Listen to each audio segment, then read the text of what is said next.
Hi, I'm Tessa with Connecticut Sea Grant and Yukon Extension. Today we're here with Don Bell, who's going to talk to us about Connecticut's aquaculture and shellfishing history. Enjoy the show. Welcome to the Oyster Museum here located at Norm Bloom & Son Oyster Company. My name is Donald Bell. I'm the Environmental Health Director here at Norm Bloom & Son. I'm also the curator for the museum. Over here we have what's a replica of an old shucking facility. These are the wooden shucking stalls that the men and women shuckers would stand in to keep their feet a little bit drier and their clothes a little bit cleaner. And what would happen is the oysters would come in some type of a basket and put on the table here, or they had a second floor chute that would come down. They'd load the oysters on the second floor, and by gravity they would come down onto the table. And what they did was they take the oyster and they had what's called a cracking iron. They'd put up against a steel wedge here on this wooden block, and they'd crack just enough of the shell so they can insert their knife in. They put the knife in, sever the two muscles, and take the shucked oyster meat and put it into a gallon measure colander like this. And there's another one like this one here. They came in different shapes, but these were gallon measure oyster shucking colanders. Once it was filled up with the shucked oyster meat, they would take it to a separate packing room and cleansing room where this contraption was. And what they would do is they would take the oyster meats, put them into this tank. They might have 200 gallons of oysters or 300 gallons of oysters in this tank, fill it with water, then they would take and inject air into the side or the bottom. So in this tank, the oysters are floating around in the water column, and hopefully any sand or shell particles would fall to the bottom. After a period of time, they would open up this chute here, and all the water would come down onto this perforated table. The water would drain down below, and the oyster meats would stay on top. They would then take a paddle like this, and they would paddle the oyster meats into a container. This just happens to be a three-gallon seal ship container. It could have been a gallon, it could have been pint containers, whatever. They'd fill up the container, and then they'd put the top on and pack it in ice. Now, each time the shuckers brought their colander to the packing room, they were given a token. And a couple here. Here's two tokens here. These are gallon tokens. One says BPT for Blue Point Oyster System.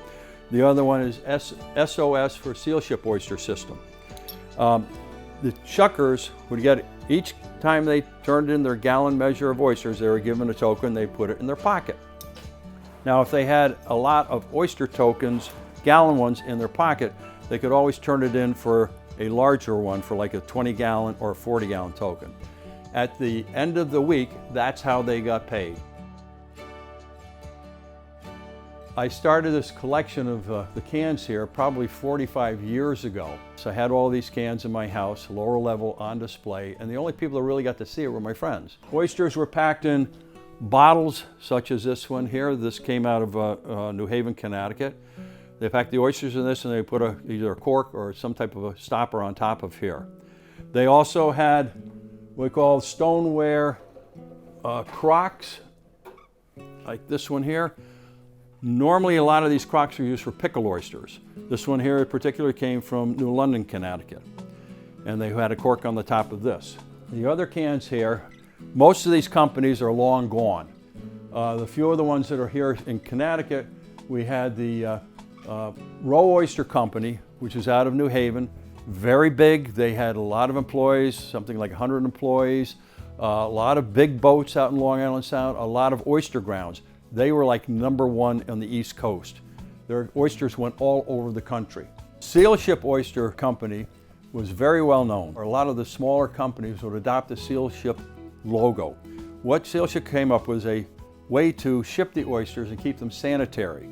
They would take the oyster meat, shucked oyster meats, and they pack them into this 5-gallon galvanized container. They'd seal it up with a lock, and then they would put it into the large porcelain containers seen up above here. One of my favorite pieces in the collection here is this stoneware crock. Thomas Downing was son of freed slaves. He became an oysterman and a fisherman. Around 1825, he moved to New York City and opened up an oyster bar. There are a lot of oyster bars in New York City then run by African Americans. His became the most famous and most popular one there. Everybody loved his oysters. He'd go out at night and collect the cream of the crop oysters. He'd buy the best ones from all the other oystermen. He became very, very wealthy. In fact, he was probably one of the wealthiest men in New York City at that point in time. Anybody of importance went to Thomas Downing Oyster House. It wasn't found out until about a year after he passed away. He was doing something illegal in the basement. He was running the Underground Railway. So can you imagine, while all the police are up in the upstairs in his facility having oysters, or the politicians or whatever, he had the Underground Railway running down below. So this is probably the most important part of our whole collection. Thanks for joining us today. We hope you learned a little bit about Connecticut's aquaculture and shellfishing history. See you next time.